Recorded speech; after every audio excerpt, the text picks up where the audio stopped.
CA হতে দেবে না, সিএ লাগু হয়ে গেছে। এনআরসি হতে দেবে না, এনআরসি হবে। মমতা ব্যানার্জি বলছে এসআইআর করতে দেব না। মমতা ব্যানার্জি 7 গোষ্ঠী চাইলেও এসআইআর হবে। মমতা ব্যানার্জি একজন পাগল বাদশাহ। মোহাম্মদ বিন তুগলকের নাম শুনেছো? দিল্লি থেকে দৌলতাবাদ সবাই গেবে, রাস্তায় সব মরে গেল।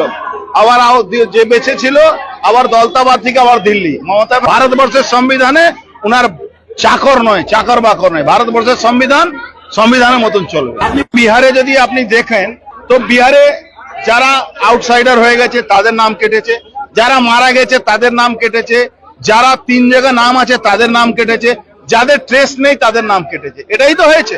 তাহলে মমতা ব্যানার্জি প্রবলেমটা কি আছে? যারা এই দেশে নাগরিক নেই তাদের নাম কাটলে তোমার প্রবলেমটা কি হয়? নিরপেক্ষ ভোটার লিস্ট হবে, বাংলাদেশি রোহিঙ্গা উনার আত্মীয় স্বজনদের যাতে ভোটে নাম না থাকে তার জন্য আমরা চেষ্টা করছি। একজন পাগল বাদশাহ। মোহাম্মদ বিন তুগলকের নাম শুনেছো? দিল্লি থেকে দৌলতাবাদ সবাই গেবে, রাস্তায় সব মরে গেল।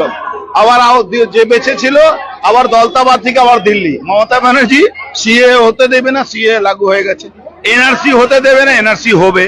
মমতা ব্যানার্জি বলছে এসআইআর করতে দেব না। মমতা ব্যানার্জি 7 গোষ্ঠী চাইলেও এসআইআর হবে।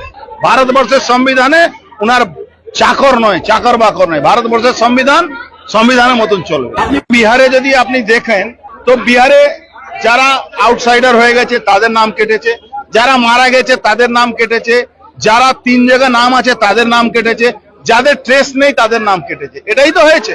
তাহলে মমতা ব্যানার্জি প্রবলেমটা কি আছে? যারা এই দেশে নাগরিক নেই তাদের নাম কাটলে তোমার প্রবলেমটা কি হয়? নিরপেক্ষ ভোটার লিস্ট হবে, বাংলাদেশি রোহিঙ্গা উনার আত্মীয় স্বজনদের যাতে ভোটে নাম না থাকে তার জন্য আমরা চেষ্টা করছি।